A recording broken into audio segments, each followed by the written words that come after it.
Assalamualaikum warahmatullahi wabarakatuh.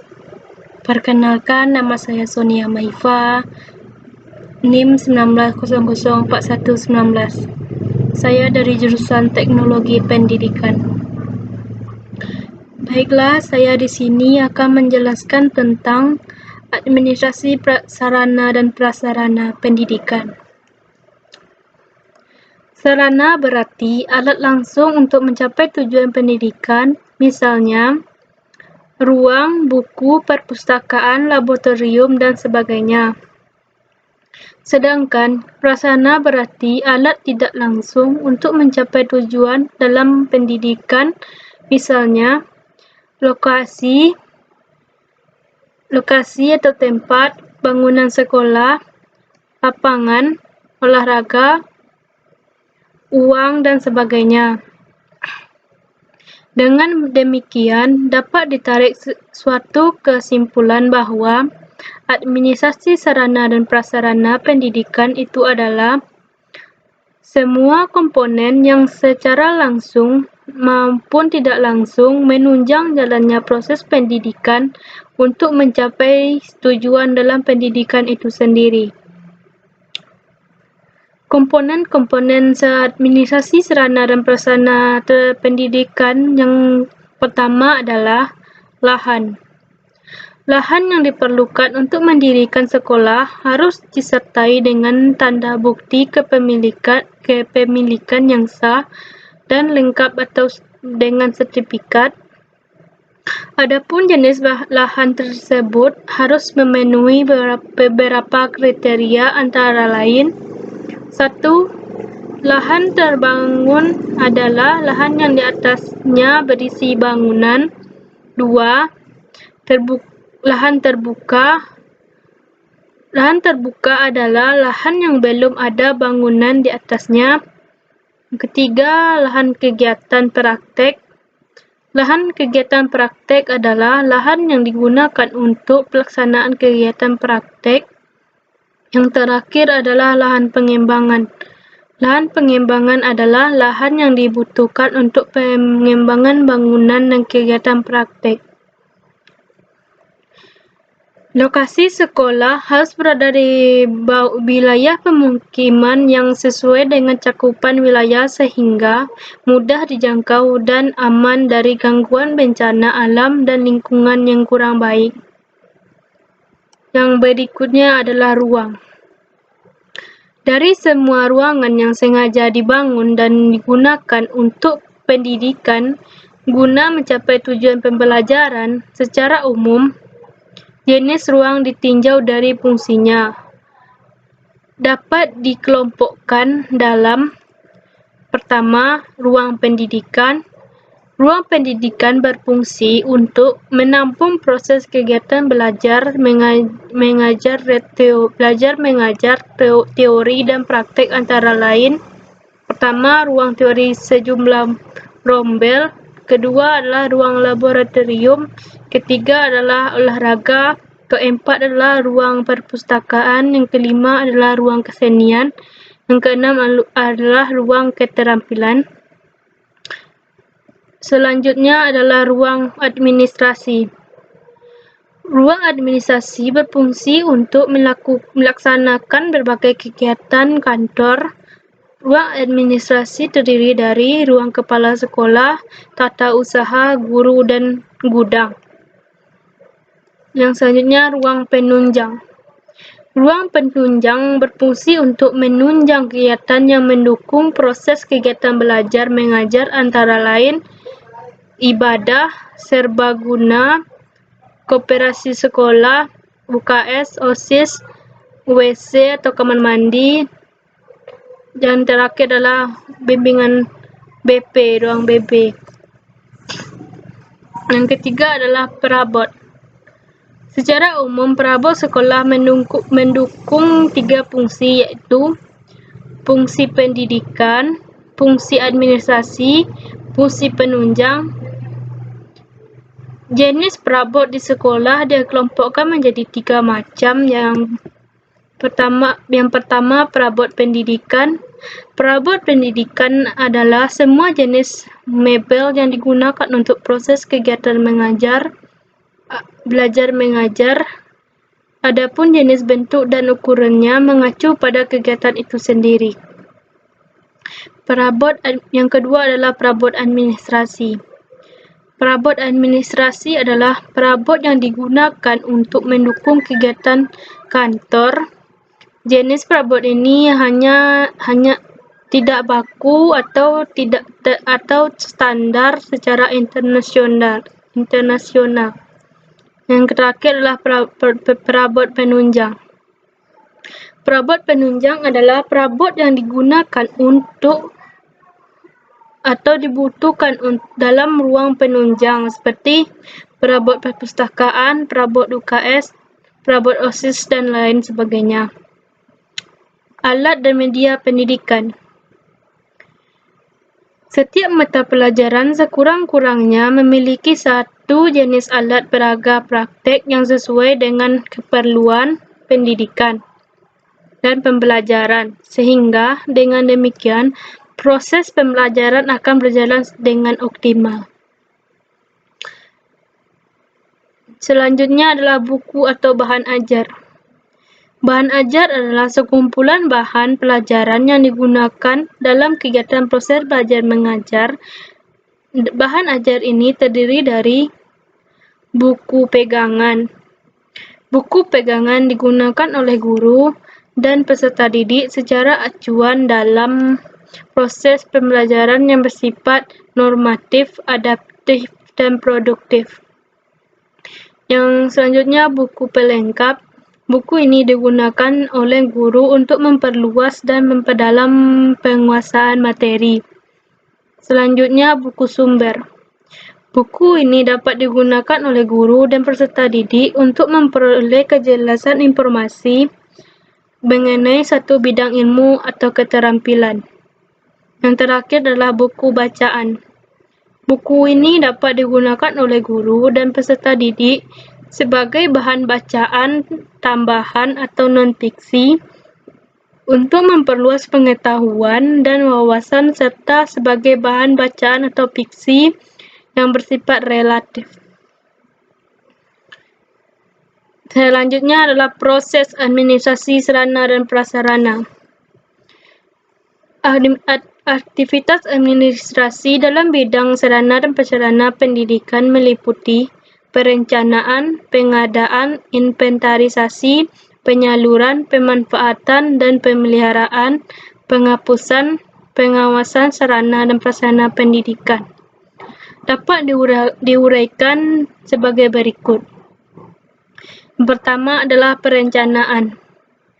Perencanaan sarana dan prasarana pendidikan merupakan suatu proses analisis dan penempatan kebutuhan yang diperlukan dalam proses pembelajaran sehingga muncullah istilah kebutuhan yang diperlukan atau primer dan kebutuhan yang menunjang. Dalam proses perencanaan ini harus dilakukan dengan cermat dan teliti, baik berkaitan dengan karakteristik sarana dan prasarana yang dibutuhkan, jumlahnya, jenisnya, dan kendalanya atau manfaat yang didapatkan beserta harganya.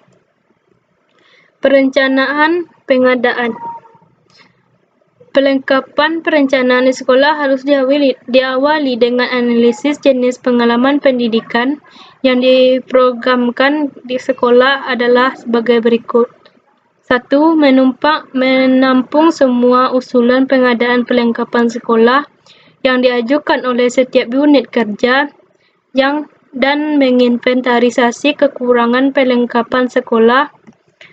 Yang kedua, menyusun rencana kebutuhan perlengkapan sekolah untuk periode tertentu, misalnya untuk 1 semester atau 1 tahun ajaran.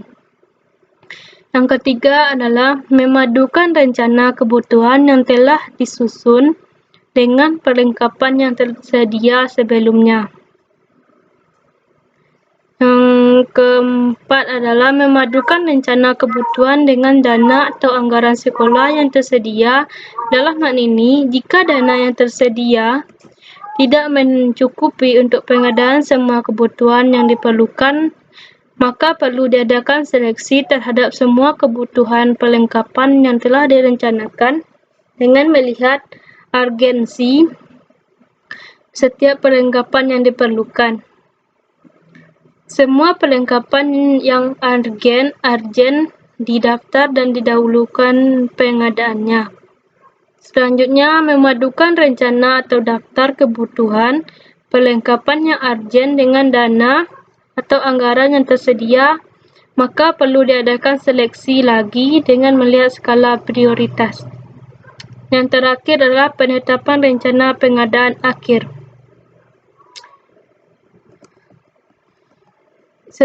Setelah perencanaan, dilakukannya pengadaan. Pengadaan adalah semua kegiatan penyediaan sarana dan prasarana untuk menunjang pelaksanaan tugas karena fungsi dan kegiatan setiap organisasi berbeda, maka pengadaan sarana dan prasarana kantor juga tidak selalu sama antara organisasi yang satu dengan organisasi yang lain. Dalam mengadakan sarana dan prasarana tersebut, harus dilakukan perencanaan terlebih dahulu. Hal yang perlu diperhatikan dalam menyusun perencanaan sarana dan prasarana kantor antara lain: pertama, gunakan prosedur pengelolaan sarana dan prasarana. Kedua adalah tentukan jenis, kuantitas, dan kualitas sarana dan prasarana yang dibutuhkan.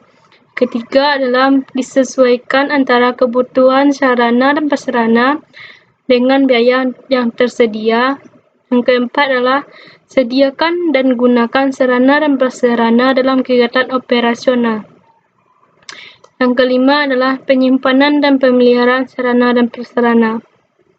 Yang ketujuh adalah kumpulkan dan kelola data dan sarana dan prasarana. Dan yang terakhir adalah penghapusan sarana dan prasarana sesuai dengan prosedur yang berlaku. Dalam pengadaan sarana dan prasarana kantor, maka ada seksi pembekalan yang memiliki fungsi sebagai berikut. Yang pertama adalah penelitian kebutuhan perlengkapan kerja, baik mengenai jumlah maupun mutu. Faktor-faktor yang perlu diperhatikan dalam penelitian penentuan kebutuhan perlengkapan kerja adalah faktor fungsional, faktor ongkos, faktor prestise, faktor standarisasi, dan normalisasi. Yang kedua, standarisasi dan perincian benda. Langkah-langkah yang perlu ditempuh untuk mengusahakan standarisasi ialah klasifikasi alat-alat, menggolong-golongkan alat-alat yang berfungsi sejenis atau menghasilkan barang-barang tertentu yang sama. Yang kedua, spesifikasi dan perincian alat-alat dengan menggunakan kemampuannya. Standarisasi alat-alat dengan pertimbangan untuk penggunaan dalam jangka waktu lama dan pertimbangan efisiensi.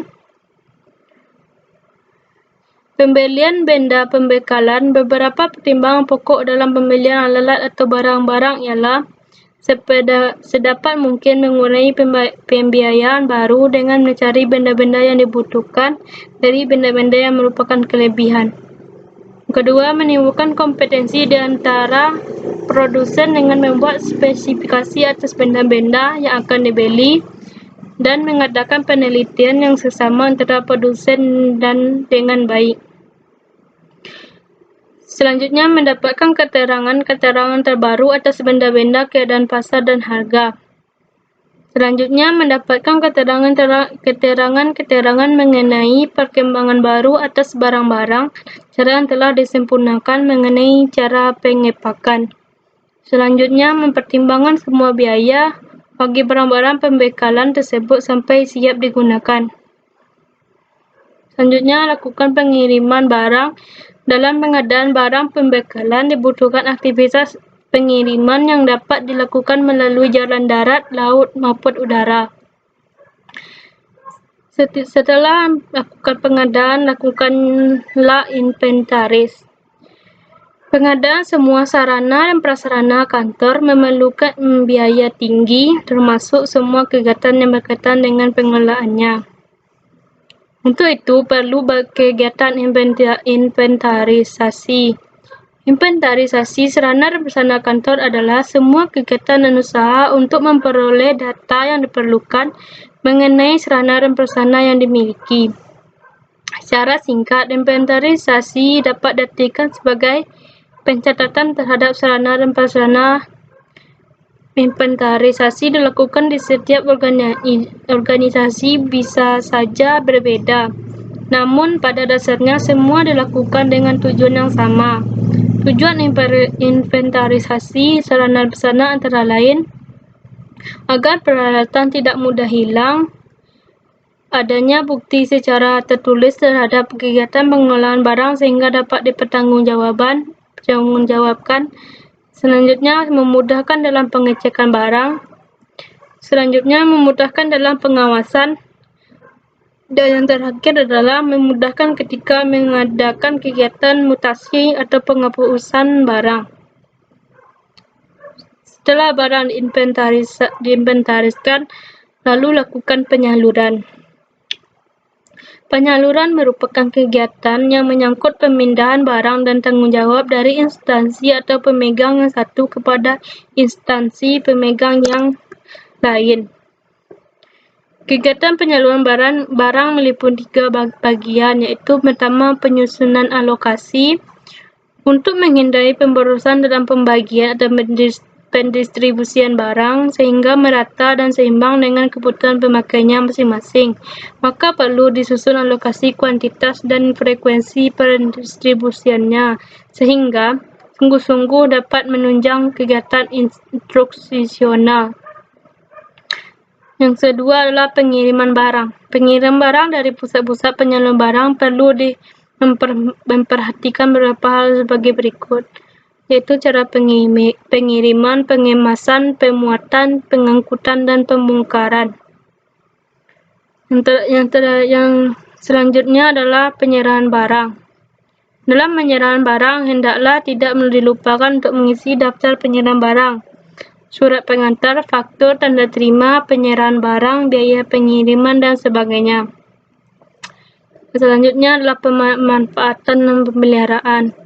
Pemeliharaan adalah kegiatan terus-menerus untuk mengusahakan agar barang-barang kantor tetap dalam keadaan baik, siap untuk dipakai.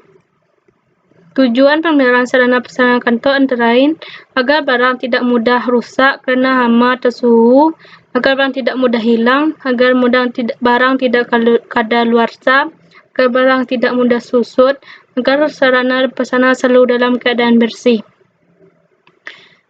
Pemeliharaan sarana dan prasarana kantor dapat dilakukan dengan berbagai cara, antara lain pemeliharaan berdasarkan waktu, pemeliharaan sehari-hari, pemeliharaan berkala, dan pemeliharaan berdasarkan jenis barang. Pemeliharaan barang tidak bergerak. Yang terakhir adalah penghapusan. Penghapusan merupakan suatu proses kegiatan yang bertujuan untuk mengeluarkan atau menghilangkan barang milik negara dari daftar inventaris negara berdasarkan peraturan perundang-undangan yang berlaku. Apabila biaya rehabilitasi barang terlalu besar sedangkan daya pakainya terlalu singkat, maka barang tersebut lebih baik tidak dipakai lagi dan dikeluarkan dari daftar inventaris. Sebagai salah satu fungsi dari pengolahan perlengkapan, penghapusan mempunyai arti mencegah atau sekurang-kurangnya membatasi kerugian yang jauh lebih besar yang disebabkan oleh pengeluaran yang semakin besar, pemborosan biaya untuk pengamanan barang-barang kelebihan atau barang lain yang kurang beberapa sebab tidak dapat dipergunakan lagi. Selanjutnya, meringankan beban kerja inventaris karena banyaknya barang-barang yang menyusut. Baiklah, hanya itu yang dapat saya jelaskan. Kalau ada kesalahan kata, mohon dimaafkan. Saya akhiri dengan wabillahi taufik wal hidayah. Assalamualaikum warahmatullahi wabarakatuh.